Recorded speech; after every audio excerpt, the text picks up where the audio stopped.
There we go. All right. So, as those of you who've participated before know, these sessions are recorded and they will be included on my website, usually within a couple hours of finishing today. So, if there's anything that you want to go back and re listen to, or if it's you are only here for part of the time and you want to come back and listen to the rest later, that is an option for you.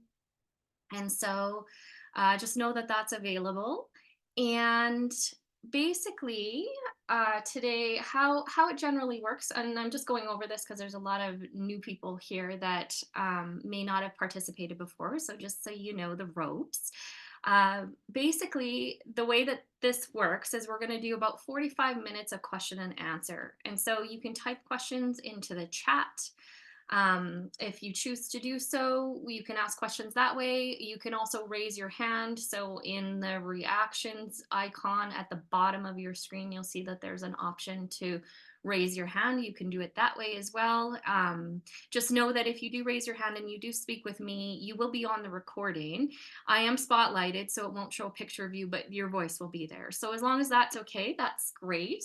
You are more than welcome to participate that way as well. And these sessions really are about supporting you, right? Supporting your process in brain retraining, supporting you in moving forward. So, please, by all means, if there are any questions that you have, or things that you're wondering about, don't be shy about asking.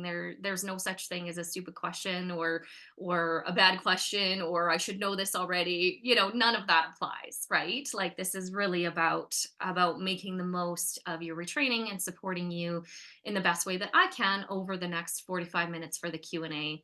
And then after that 45 minutes, I always end with a little bit of breath work and a meditation just to really help regulate the nervous system, help us ground, and get ready to kind of transition back into our day. So I see that there's a lot of people who use the link that I sent to join in, which is absolutely fine. The link that I sent last week about the postponement. But what's happening because of that is you're showing up as my name on your Zoom feed. So if you want to rename yourself to your name, you're welcome to do that. If not, that's totally fine. It's not a big deal. But just know that some of you, I won't know what your names are because you're showing up as Candy. So while I'm waiting, and again, by all means, feel free to pop questions into the chat box or raise your hand. And while we're waiting, there's still a few people joining in. I'll just start off by saying that sometimes the new year can be a little bit challenging in the sense of January being one of the more difficult months for retraining. And the reason, well, I mean, there's a lot of reasons why that can be, and it's not just for pardon me, for retrainers, it's for people sometimes in general. The new year, there's the letdown after the holiday season. Sometimes that involves because we maybe did a little too much. Other times it's more of like a bit of a loneliness after being really connected with people over that period of time. For those of us in the northern hemisphere, especially the more northern parts of the northern hemisphere, we're in the depths of the winter months. And so there can be a little bit of winter blues that can sometimes pop up as well. And so just know that, if you are finding it's been the new year start off has been a little bit more challenging, that's normal and that's par for the course. And this too shall pass, right? That this is one of those things that you know we'll get through it. And we've only got a week and a half and we're already into February again, right? And then things start to brighten up, we start to move into spring, we get back into our routine a little bit more. So yeah, so just know that. And if you are doing really well, right now, give yourself a pat on the back because this can be a challenging month.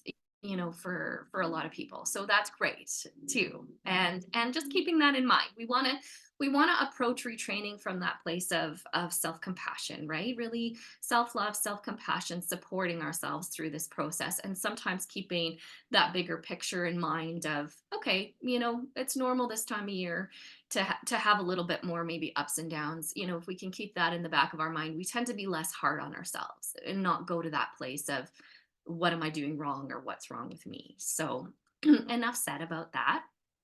And so we do have a couple of questions popped into the chat here. So the first one is, please explain more about the somatic exercise part of brain retraining. So somatics, I would say right now is the latest trend in brain retraining. So if we look back over the course of brain retraining since it became started to become more popular at different periods of time, there are different things that tend to be like the go-to or kind of the latest, if you want to call it that. Now, right now, somatics is the one that seems to be coming up a lot to the forefront, the recognition of sort of that connection with our bodies, connection internally, and how we can use that to support ourselves in the retraining. And, that's fabulous on the one hand, absolutely. And on the other hand, we also want to keep in mind that this can potentially be a rabbit hole for a lot of people that we can kind of get stuck on or go down unnecessarily. So we want to keep in mind that there's a lot of people who have retrained their brains and fully recovered without necessarily using or incorporating somatics.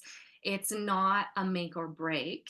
And having a basic amount of information and a little bit of tools can be really useful or really helpful in our rewiring or our recovery process, particularly for people who have experienced in the past or perhaps continue to experience a lot of nervous system dysregulation, for people who maybe have a history of a lot of complex trauma, that orienting back into ourselves using somatics as a way of supporting ourselves in moving forward can be very useful.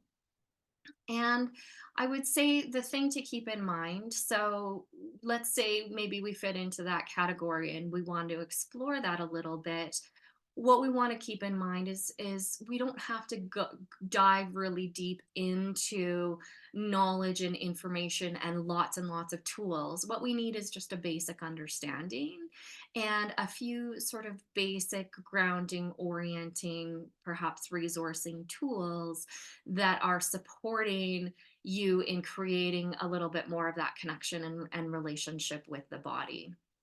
Now, one of the ways to do that, so there's a question, what are somatics? Somatics is really about orienting to the sensations, the felt sense, the inner experience that we're having, right? And so it is somewhat body, or it is very body oriented, but from a place of not body checking as you would think of as being like a symptom thought pattern or a pop in the brain retraining community, but more of a place of, what is my internal experience? How am I responding to certain things that are perhaps coming up in my thoughts or coming up in my external environment?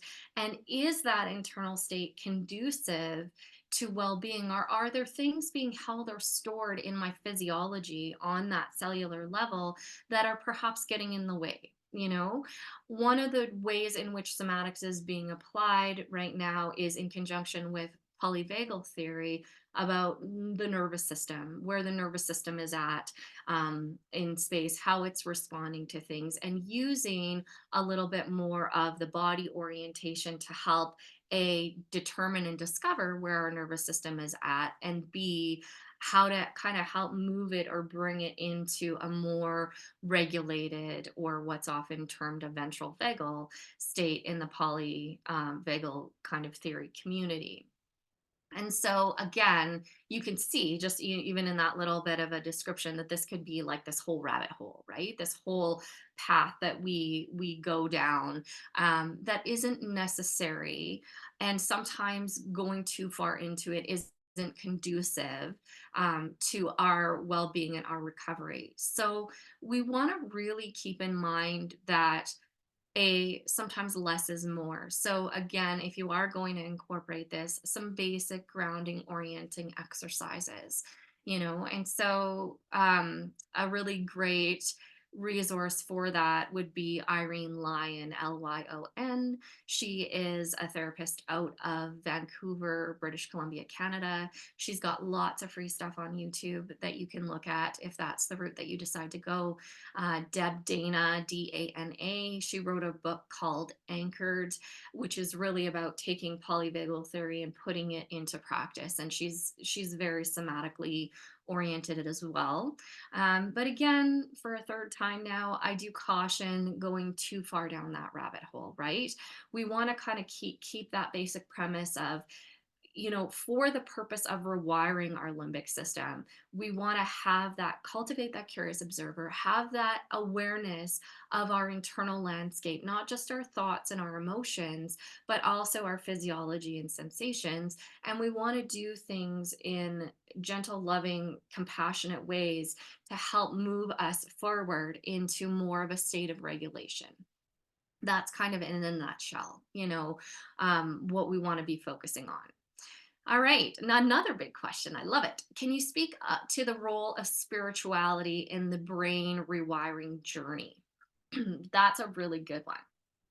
And so for me, and different retrainers or coaches or what have you might have different perspectives on this, absolutely, but for me, I would say spirituality, or that notion of being connected to something greater than ourselves, is really important. It is really key, um, a key component of our journey.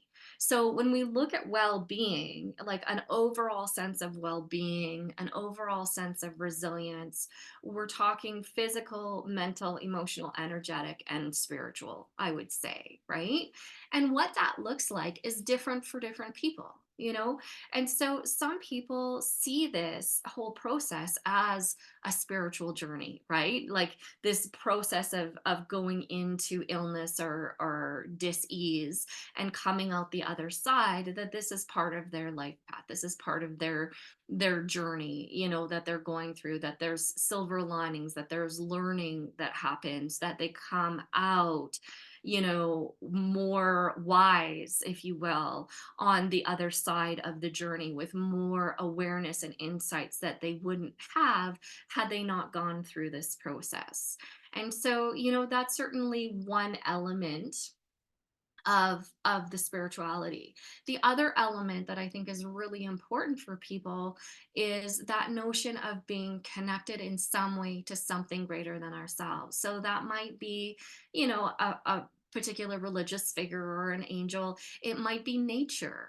It might be the universe. It might be source energy. It might be, that oneness consciousness. It might be the night sky and all of the stars. It doesn't really matter so much what your orientation is, but more so that you feel that there's something greater out there, a greater picture perspective, something that you can connect to, that has an element of having your back. And so let's use the example of nature. So when we feel connected to nature, or sometimes people might even use the notion of Mother Nature, and we sense into, I'm supported by this, right? Like the earth is supporting me, the earth is regulating my nervous system, which we know it does, and that's a whole nother conversation that we'll set aside for right now. But if we're feeling that level of, I am being held and supported in a greater container than just me, what it really does is it helps to calm and regulate the nervous system. And so it takes us out of this place of, I have to do it all myself. I'm unsupported, I like, this is a lot, right? And so That's where I've seen, over the years or decades, or decade of, brain retraining and rewiring, people who don't have a belief in anything do tend to have more anxiety. They tend to struggle a little bit more because it's like carrying the weight of the world on your shoulders all by yourself.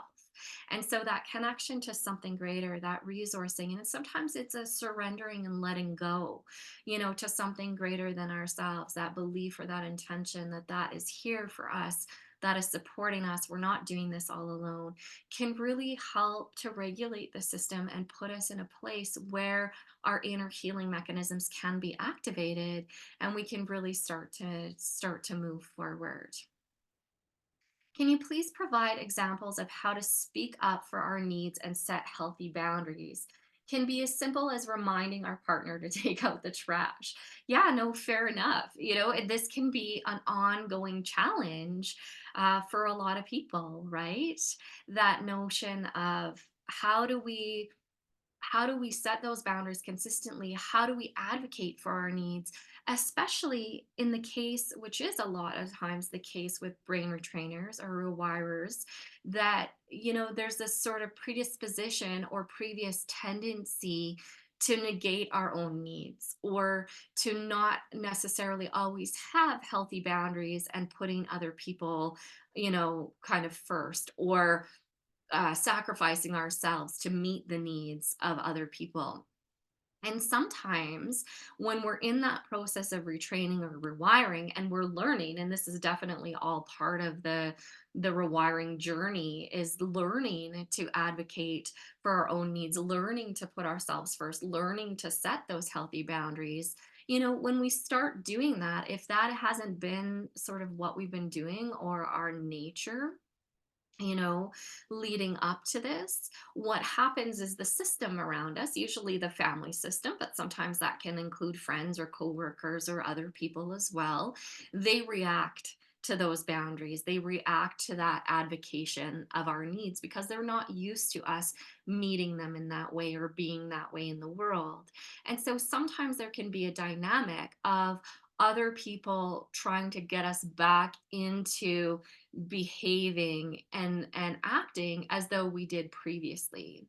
And so what becomes really important is that we're consistent despite that, and sometimes that can bring up a little bit of guilt for people, and feeling like they should be, we should be putting these other people first. Although on a conscious level, we know that that wasn't healthy for us. That wasn't conducive to well-being, and that's not how we want to be in the world, and so part of us has to override that guilt a little bit and recognize that, okay, this is part of the dynamics. They're trying to get us back into being in ways that they're used to having us. And we're holding firm into this new way of being because we know that this is in our best interest. And as we hold firm to that on an ongoing basis and are consistent about that, eventually the system around us and the dynamics change. They start to meet us, where we're at, as opposed to kind of pushing back. And I'm using this as an example because, it could be something as little as, taking out the trash. Let's say you were the one who used to do that all the time, and now you're asking somebody else to do that. And they're used to you playing that role. You might have to be kind of firm and consistent in that request, right? And for us, it's like, okay, so how do we be firm and consistent in that request without going into nervous system dysregulation or going into a stress response, And sometimes it's, we have to remove ourselves a little bit from the situation, maybe do a round of practice, maybe do a little bit of breath work or grounding or meditation to kind of settle our system before having that conversation. And then maybe sometimes it's that avocation of, and that reminder of, this is what I need right now in order to recover or in order to move forward in my quality of life. This is my role. This is what I need from you. And I'm reminding you of that because it feels like we're having this dynamic where I'm constantly having to, monitor these things, or constantly having to re-ask you to do these things.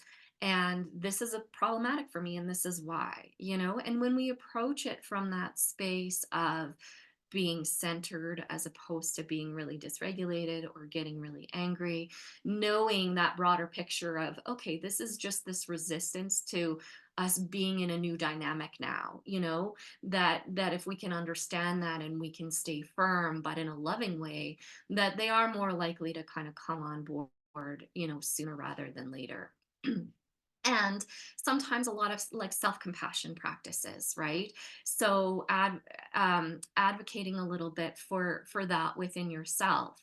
Kristen Neff, who is sort of the guru of self-compassion, and I know I've mentioned her before on other talks.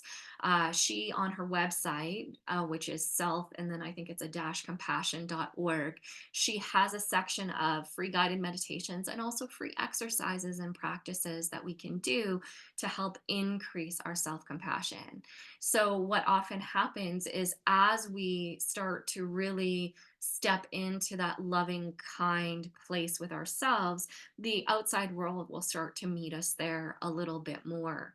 And, knowing that we're worthy and deserving of having our needs met is often a piece that we need to address as we're going along this recovery journey. And the self compassion part can and practices can really help you, along those lines. All right.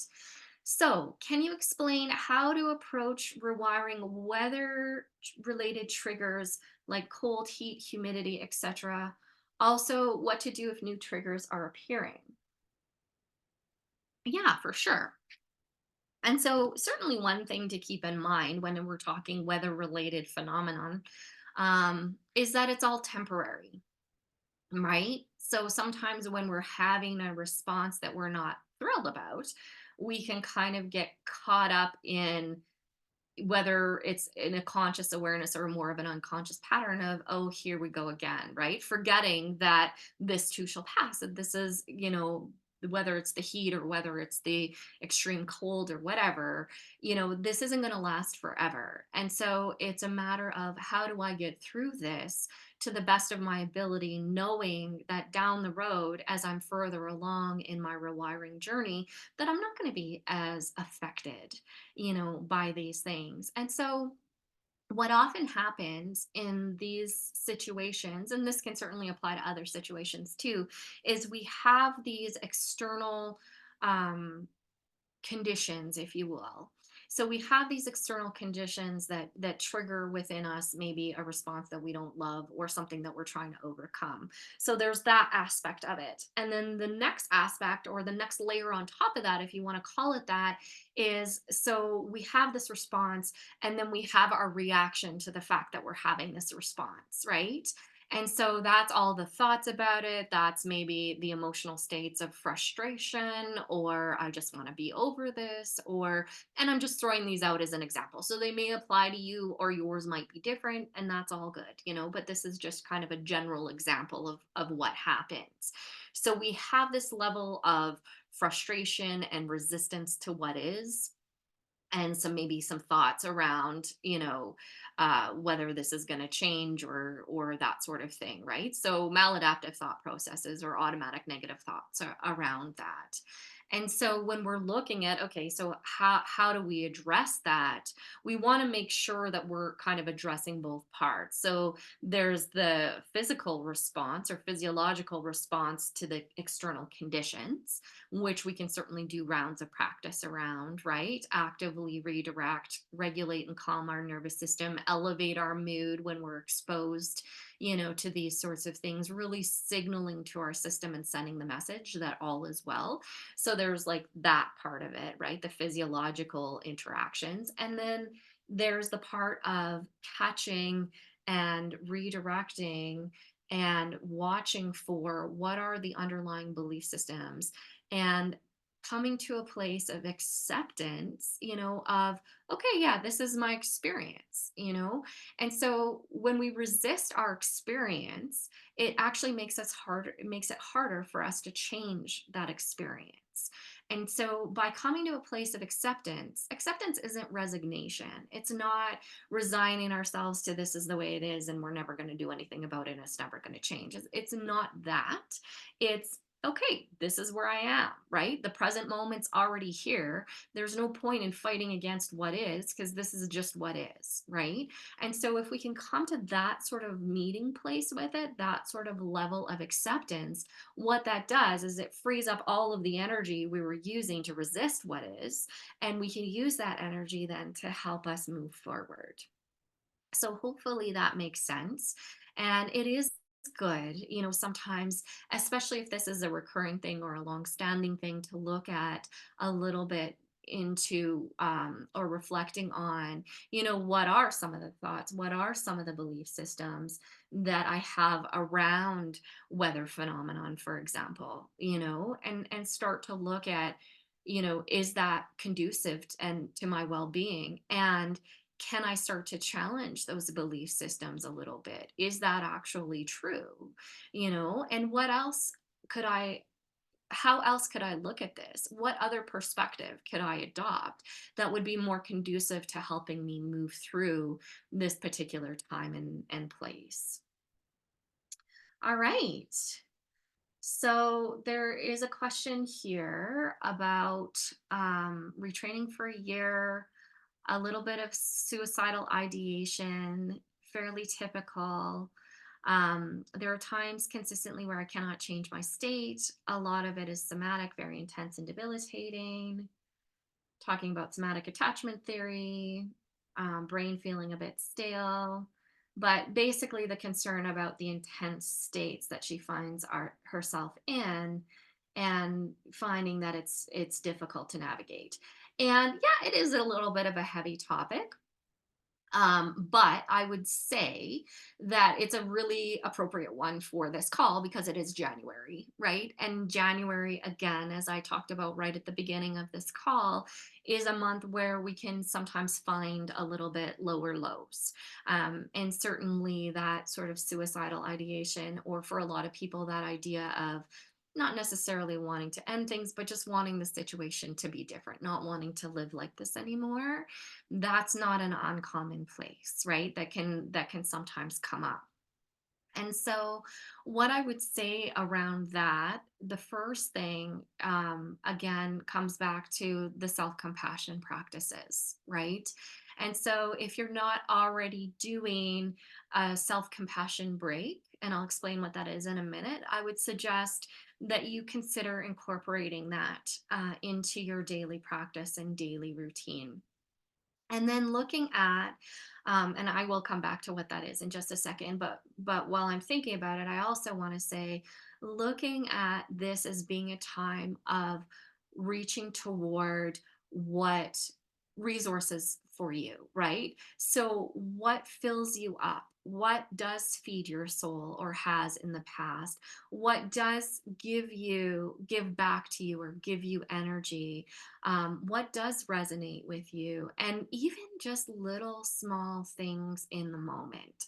Like, for example, someone had given me an orchid plant for my birthday back in December, and it's in bloom and there's tons of buds.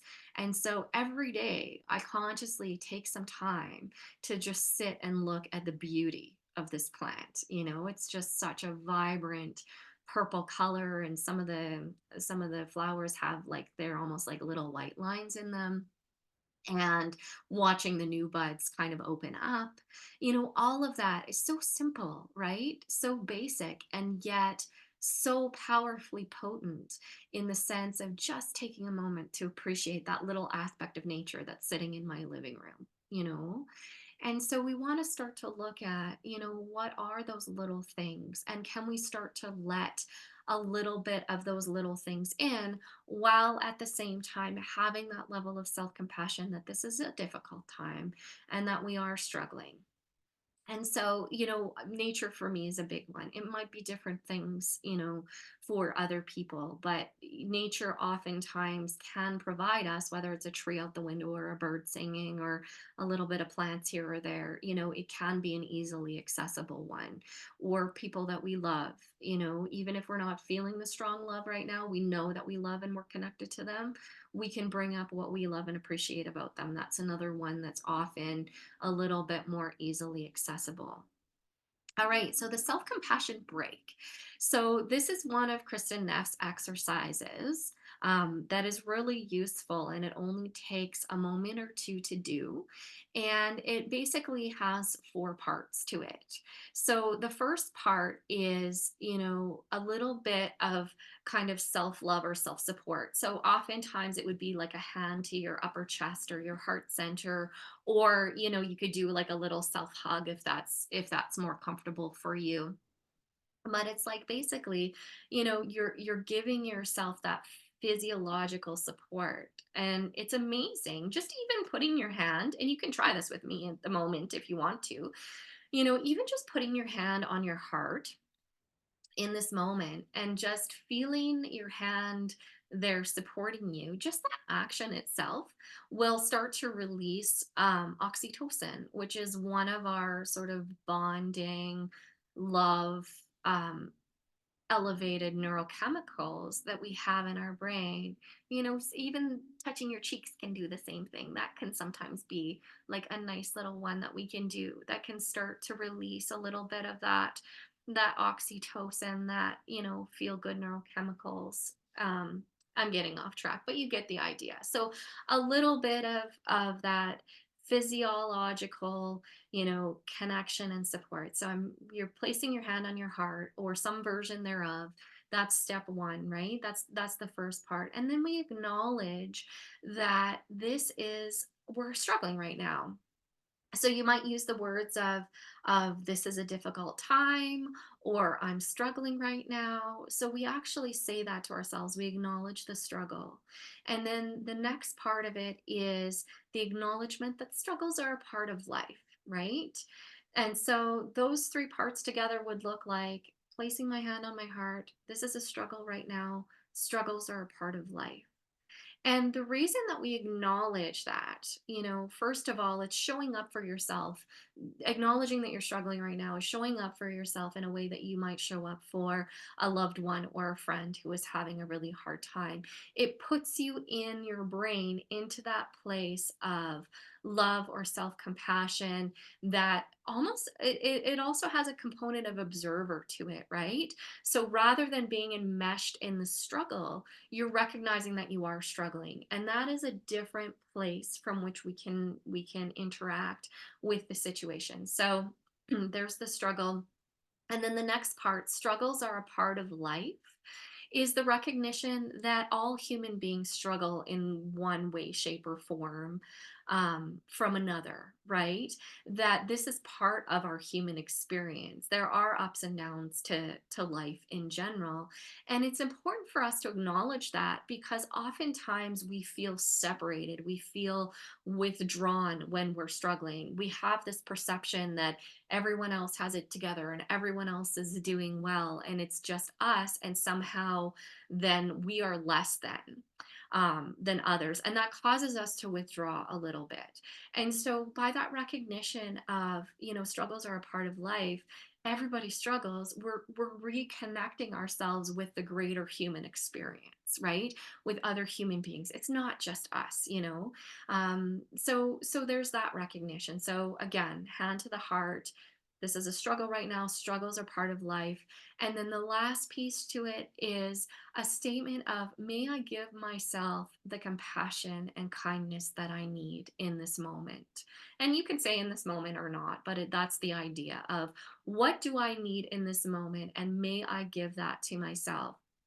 And so often there is, we would include compassion in there, because it is important that we're compassionate with ourselves when we're struggling. You might have other attributes in there that you want to, or qualities or characteristics that you also want to include with that, right?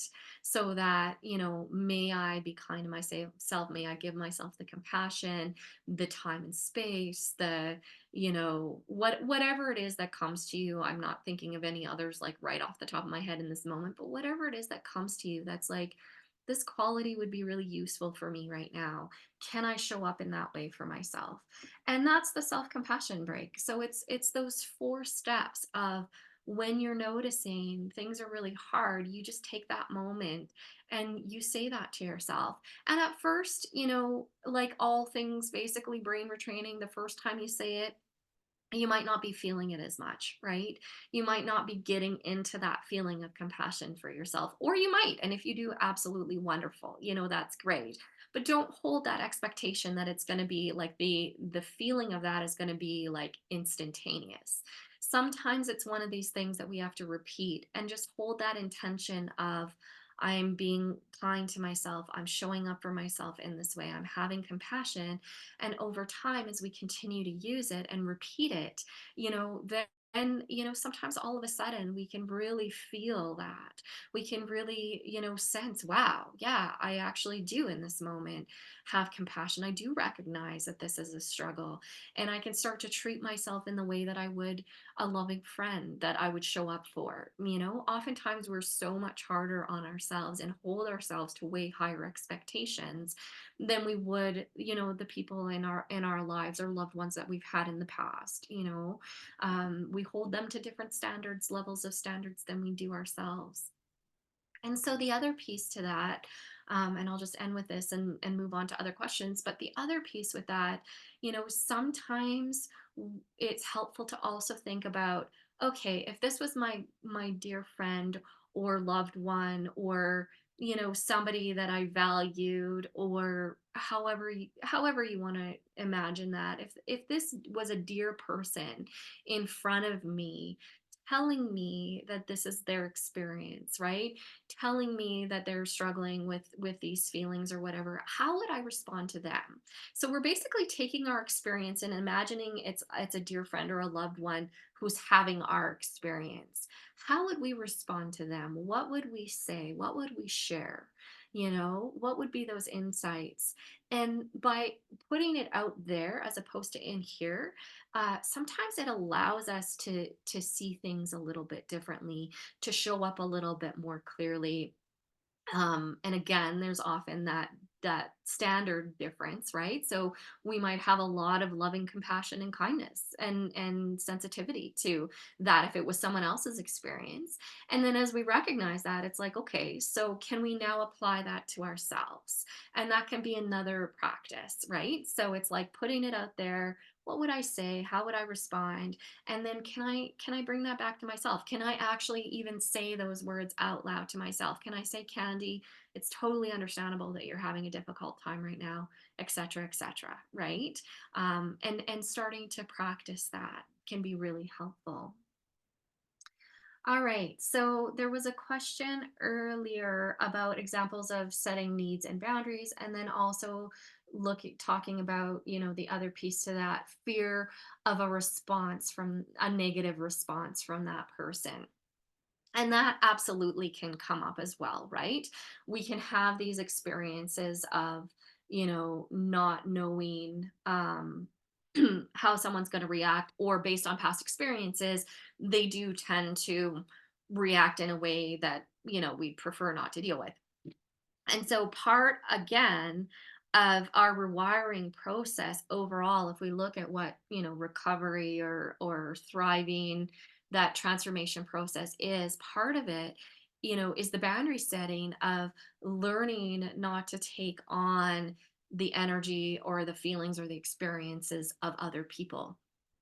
And so, there's a multitude of different ways that you can work with this, and this might be something that we can return to next time as well, because I think this is a big one for a lot of people. But just quickly, a few examples of what you can do would be things like, let's say, you're going to have this conversation, and you have the sense of they're not going to respond well necessarily. You can imagine yourself in a bubble, so you put like a nice translucent, colorful, well, whatever you want, bubble around you, with in that intention of however they respond is just going to bounce off the bubble. Like, you're not taking that in. And so that's just one example, right? But that intention of their reaction or their response is theirs. That's not mine. I don't have to take that on. And we can also, and I would highly encourage you, if this is as an ongoing theme, or this is something that provokes a lot of fear and anxiety, to use it as a trigger for rounds of practice, right? So you bring up maybe the last experience that you had with that, or the feeling of anticipatory, anxiety or worry around that. And you just have to touch into it just long enough to bring it to working memory. And then you go into a round of practice, right? Or you go into even a shortened version of the round or the first few steps, and then actively redirect and change your emotional state. And as you do that repeatedly, we're starting to change our pattern of association. So the brain learns, okay, when someone is mad at me or someone has a negative response, I'm still okay, right? Like I can still be in a regulated, elevated state. And so we start to change that pattern of association a little bit more directly. And, oftentimes that negative response will be more negative if we come from a place in the conversation of being stressed out and angry. And that's why, earlier I was reinforcing that let's take care of our own nervous system a little bit first. Let's see if we can come from a little bit more of a heart space in having that conversation, which is less likely to engage someone else's defenses. Now, that can sometimes be really easier said than done. And so think of it like a practice. Think of it like a skill that you're building over time. It doesn't, we don't become a professional figure skater overnight. People have to work up to that, right? And so you think of this along those lines, like that habituated practice or skill building of meeting and taking care of our own internal needs, and then practicing coming to a conversation from that place. And let's say, you do the best that you can, and maybe you use the bubble, or maybe you do this and there's still a negative reaction, and you still find that you're kind of taking that on, then do the things that you need to do to take care of yourself afterwards, in the sense of a round of practice. Or you could imagine like a light or energy waterfall pouring through you and around you, washing away anything that you picked up from this other person, or any other tools that you have, that you can use to go, okay, yeah, I slipped into that pattern. That's okay. I'm in retraining. This happens. We can be sensitive to other people. And now I'm pulling myself out of that as quickly and as gently and lovingly as I can, so that I can move forward from here. And the better you get at pulling yourself out, the more confidence you have at being able to advocate for yourself, and to start to work with that boundary setting, because you know that even if you're not perfect at not taking that on, you have a way of releasing that afterwards, so they can all kind of be in combination with one another. All right. So, next question. How do I navigate a situation where my elderly parents are suddenly in need of packing, moving, selling their house to move into care, and I'm needing to go out of my training zone to help them with this process in a short period of time? But that's a really good question, and those kinds of things happen, right? Like life happens, and so the first thing that I would ask is there any way that you can delegate some of this? Is there, financial room to hire somebody to help with that process, or are there people in your life that you could ask for help, that could show up for you, so that it's not as much all on you, so that the burden is a little bit shared, if and when possible. If not possible, then really looking at how can you take care of yourself in the best way that you can during this process, knowing that it is a little bit outside of your training zone, or a lot outside of your training zone. And so what that would mean would be looking at, okay, are there other responsibilities and things that I can let go of or delegate at my home, so that I can make space for this and have the space for myself that I need for self-care or rounds of practice, or whatever those happen to be, you know and also to keep in mind the temporary nature of this situation. Like, this is a lot, but this isn't going to last forever, right? And so, watching the thought processes around this, watching your reaction to the fact that this is currently happening. So it's kind of like what I was talking about before with the weather. We can have the circumstances or context, and then we can have our reaction or our resistance to the circumstances and contexts, right? So we want to kind of work with that. How do I address the feeling of being over responsible for the physical and mental health of my children? I find myself feeling every wave of emotion that my daughter has been experiencing and a responsibility to co regulate with her all the time.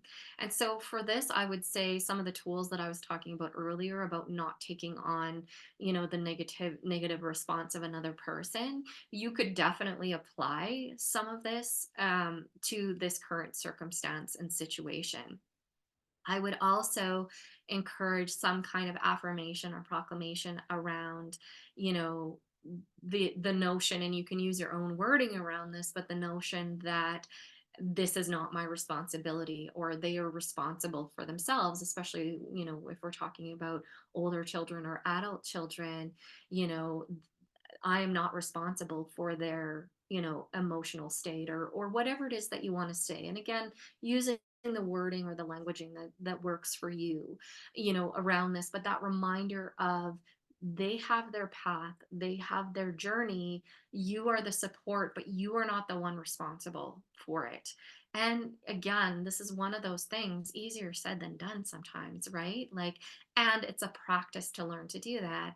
And this is also where self compassion kind of comes into place, of the recognition that watching, especially watching our kids struggle, sometimes is one of the hardest things, limbic impairment aside. It's sometimes one of the hardest things as parents is to watch your kids struggle. And yet, knowing that if you step in, you're actually enabling a situation and potentially prolonging their struggle or prolonging their process of learning, that what you're doing by resisting that impulse is actually very loving to them.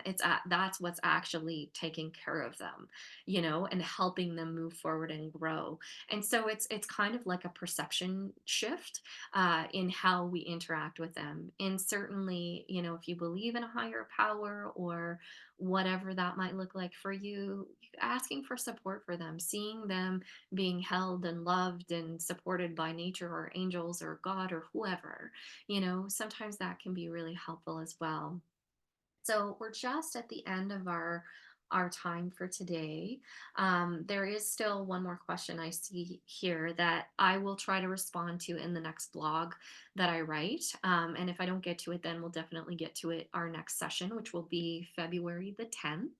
And so we're going to take the last few minutes here to do a little bit of breath work and a short guided meditation. And, some of the topics that we were talking about today were a little bit heavy, right? Which I kind of think is par for the course for this time of year.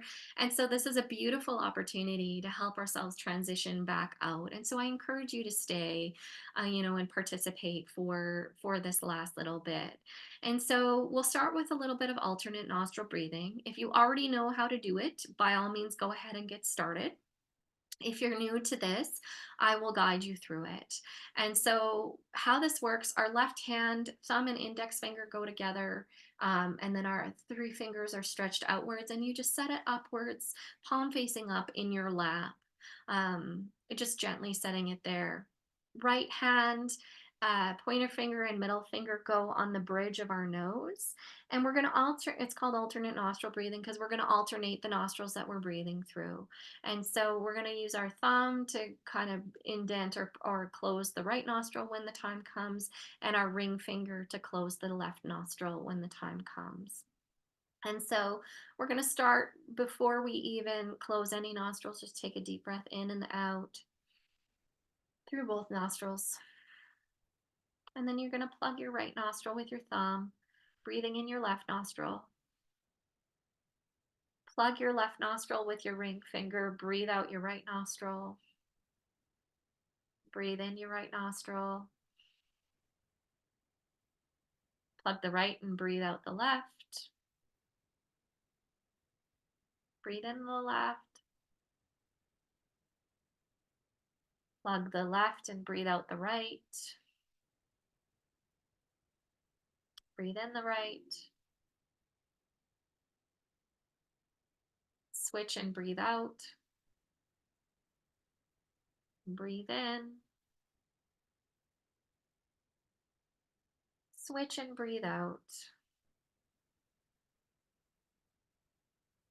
Breathe in, switch and breathe out, and continue at your own pace. Breathing in, switching and breathing out.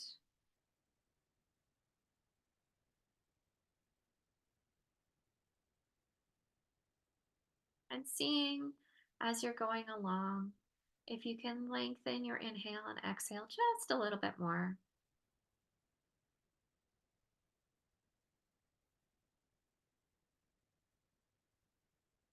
Taking in slow, long, deep breaths to the best of your ability.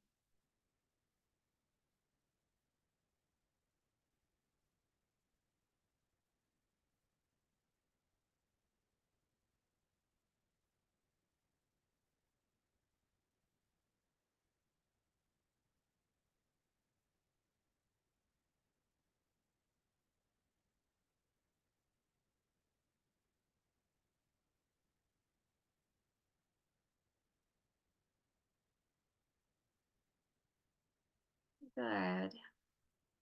Doing a few more breaths. Long, slow, deep, supportive breaths.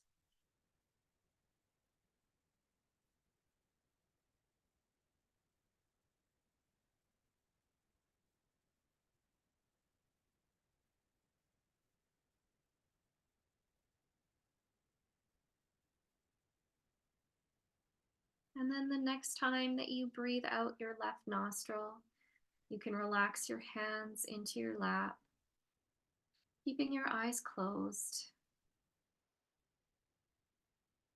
And just noticing for a moment how you feel inside right now. Noticing what you're noticing, maybe on a physical level, what sensations are happening. Maybe on your thought in your thoughts, perhaps your thoughts have slowed down. Noticing how you're feeling emotionally in this moment.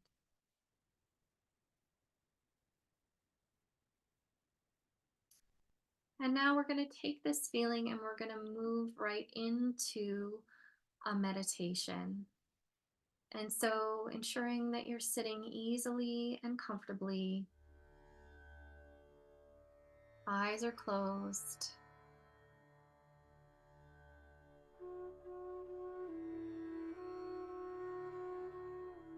Take in a deep breath and let go.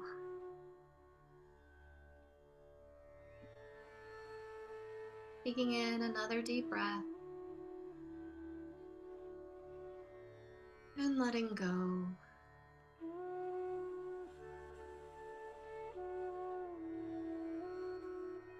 And noticing the sounds around you. Perhaps there's traffic going by. Maybe there's people talking.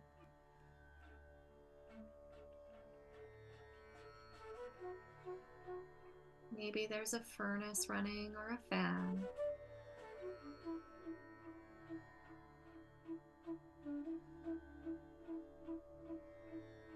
Allowing all the sounds around you.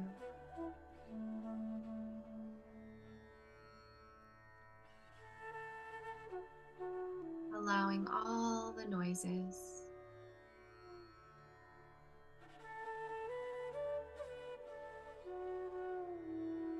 You are now in harmony with your environment.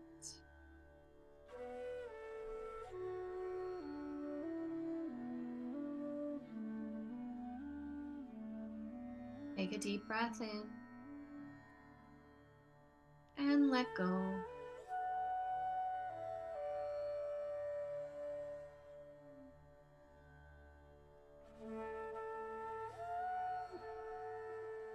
Now, bringing our attention to our physical body. Our body is a gift from nature or the divine.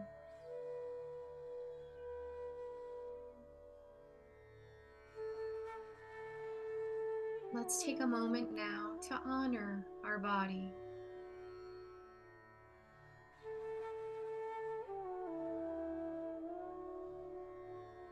bringing your attention to your feet,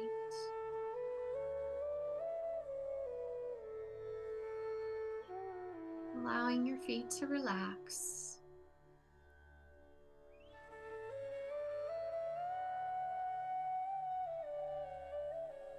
bringing your attention to your lower legs,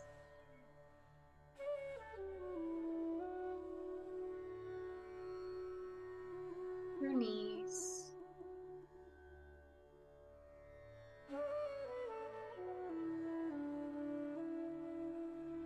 upper legs,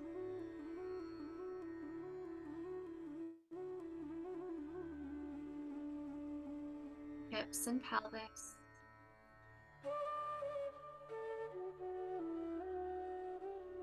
lower abdomen,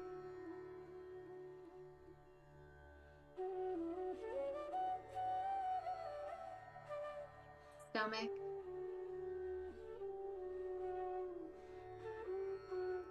chest,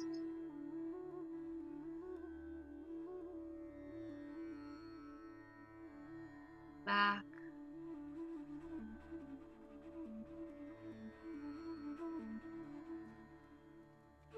right shoulder and arm,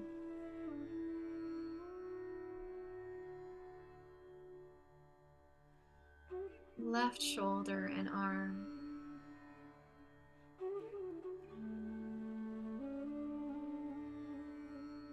neck,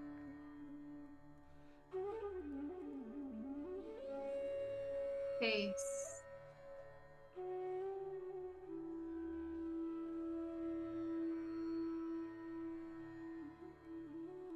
head,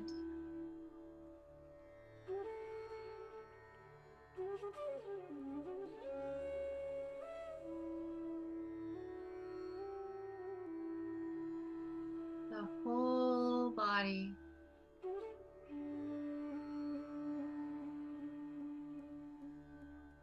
The whole body.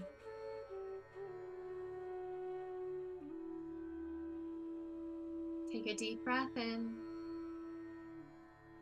and let go.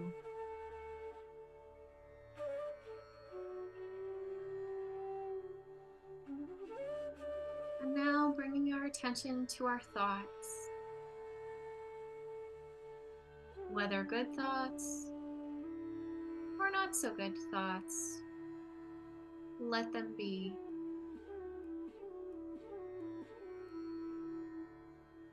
For this moment, let them come and allow any thought to simply be present.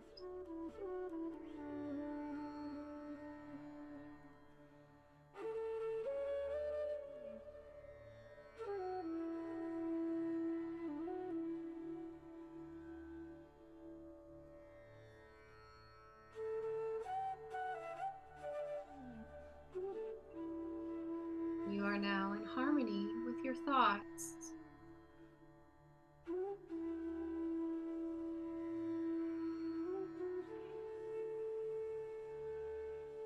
Take a deep breath in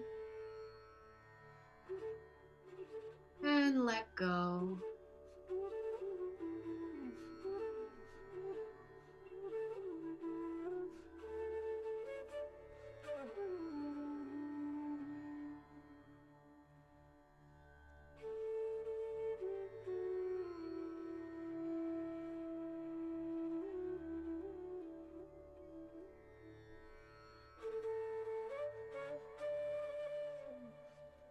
Now bringing your attention to your emotions.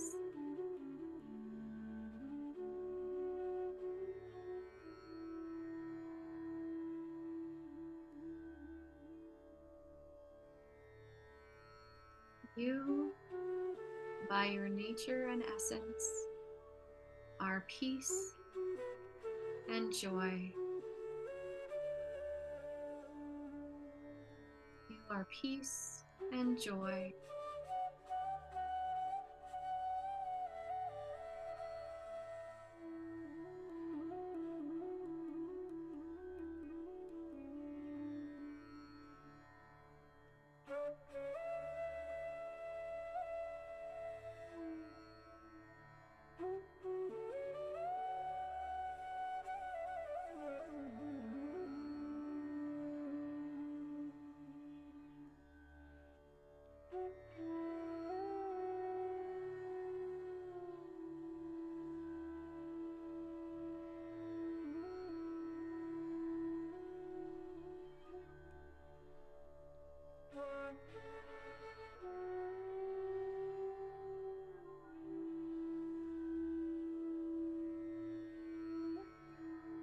Becoming aware of your emotions,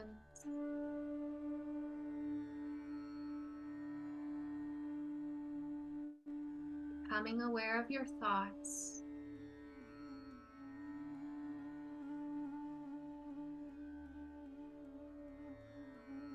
noticing any physical sensations.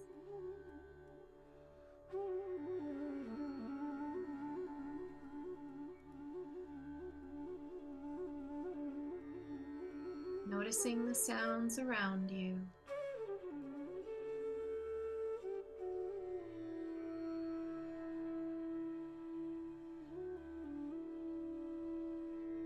Take a deep breath in and let go.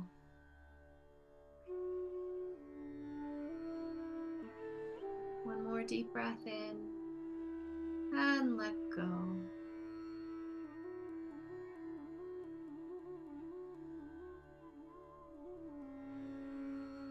And then slowly, gradually, in your own time, at your own pace,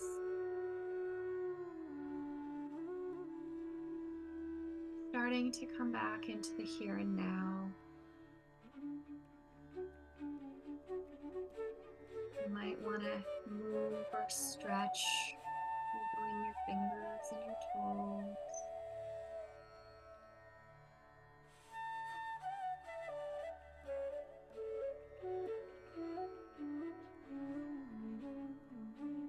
And then when you're ready, slowly opening your eyes and coming back into the present moment.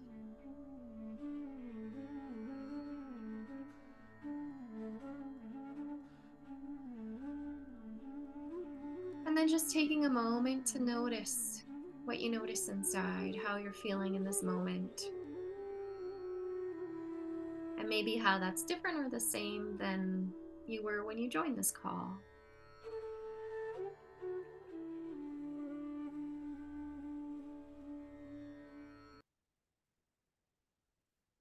And on that note, this is where we will end for today. So I wish you all the best in your journey, your recovery journey, as it is currently. And again, we'll continue on February the 10th is the next one. So we will continue on then. And in the meantime, take care. Bye for now.